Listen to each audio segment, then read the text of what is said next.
So we've been talking about drag queen story hour events being under attack for a while by hate groups. Groups have been labeled as hate groups or organizations like the Proud Boys, Patriot Front, or Westboro Baptist Church. And this week I want to give a shout out to an organization called the Parasol Patrol and talk about some lessons we can learn from them. But before I get into them, I just want to talk about, this is not a new idea of what they're doing. They're just taking something that was done years ago when Matthew Shepard was slain in Laramie, Wyoming. During the trial of his two killers, when witnesses were showing up to the courtroom, Westboro Baptist Church was there, I don't want to say protesting, because they were rooting for the murderers, saying that they shouldn't be convicted. And an organization showed up and they put up angel wings to block the people going in to testify before the jury from these protesters. So not protesters, they were celebrating. These people were trying to celebrate the killing of a gay man.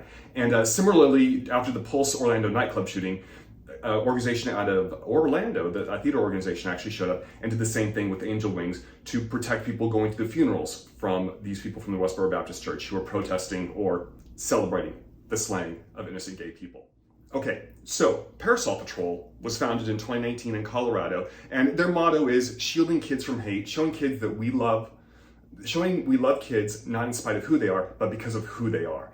And it was started by a gentleman named Eli Bazan. He was a Marine Corps veteran, and one of his friends was doing an all-age drag show. And he said that, I'll show up, I'll provide some security for the event, and escort people to and from the event in case any of these protesters try to attack them or mock them or come after them in any way.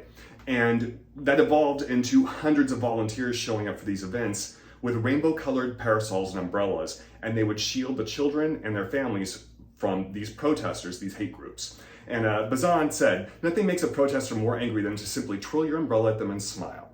And that's the thing that's great about this group is there's no yelling or fighting.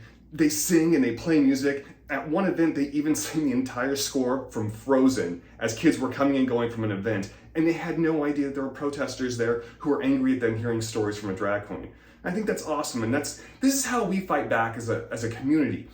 It's not with violence or threats, because the one thing that we're teaching kids is not to hate. That's what drag queens have never taught a child, to hate or to pick up a gun or to say something violent towards another person. That's what these groups are doing, and they're the ones that are hurting kids, not drag queens. So for all these people showing up to protest drag queen story hours, let it go.